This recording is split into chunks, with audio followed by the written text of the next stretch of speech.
AP నుంచి పోసానికి సంబంధించిన second breaking వస్తోంది. 6 గంటలకు పైగా సాగుతోంది పోసాని విచారణ. ఆంధ్రప్రదేశ్లో అరెస్టుల పర్వంలో పార్ట్ 2 ఇది. వైసీపీ హయాంలో ఏపీ ఎఫ్టీవీడీసీ చైర్మన్గా పనిచేసిన పోసాని కృష్ణమురళిని అరెస్ట్ చేయడం ఇప్పుడు తెలుగు రాష్ట్రాల్లో ప్రకంపనలు సృష్టించింది. రెడ్ బుక్ రాజ్యాంగంలో భాగంగానే పోసానిపై కక్ష కట్టారని చెప్పేసి వైసీపీ ఆరోపిస్తుంటే ఎంతటి వారైనా చేసిన పాపాలకు శిక్ష అనుభవించాల్సిందేనంటూ మంత్రులు కౌంటర్ ఇస్తున్నారు. పోసాని అరెస్టుపై భగ్గుమన్న వైసీపీ. అన్నమయ్య జిల్లా ఓబులవారిపల్లెలో ఉద్రిక్తత. పోసాని అరెస్టుకు వ్యతిరేకంగా వైసీపీ శ్రేణుల నిరసన. అరెస్టుల్లో ట్విస్ట్ ఇచ్చారు పోలీసులు. వల్లభనేని వంశీ తర్వాత కృష్ణా జిల్లాకు చెందిన ఇద్దరు లీడర్లలో ఒకరిని అరెస్ట్ చేస్తారంటూ బహిరంగంగానే కామెంట్స్ చేశారు టీడీపీ నేతలు. పోసాని చంద్రబాబు, పవన్ కళ్యాణ్ పై అనుచిత వ్యాఖ్యలు చేశారని ఓబులవారిపల్లి పోలీసులకు జనసేన నేత జోగినేని మణి ఫిర్యాదు చేశారు. పోసానిపై 196, 353 sub class 2, 111 red with 3 sub class 5 కింద కేసు నమోదు చేశారు. కులాల మధ్య చిచ్చు పెట్టేలా పోసాని మాట్లాడారని, సినీ రంగాన్ని కొన్ని కులాలను కించపరిచేలా మాట్లాడారని ఎఫ్ఐఆర్లో పేర్కొన్నారు పోలీసులు.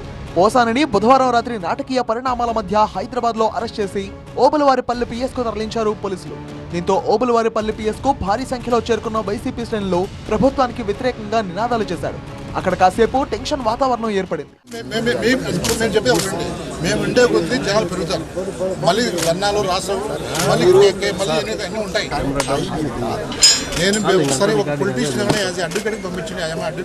రెడ్ బుక్ రాజ్యాంగంలో భాగంగానే పోసాని కృష్ణమురళిపై కక్ష సాధింపు చర్యకు దిగారని మండిపడ్డారు వైసీపీ నేతలు. పోసాని అరెస్ట్ పై వైఎస్ జగన్ ఆగ్రహం వ్యక్తం చేశారు. దేవుడు అన్ని చూస్తున్నాడన్నారు. పోసాని భార్యకు ఫోన్ చేసి పరామర్శించారు జగన్. మురళికి వైసీపీ అండగా ఉంటుందని భరోసా ఇచ్చారు. God is also watching. దేవుడు కూడా చూస్తా ఉన్నాడు.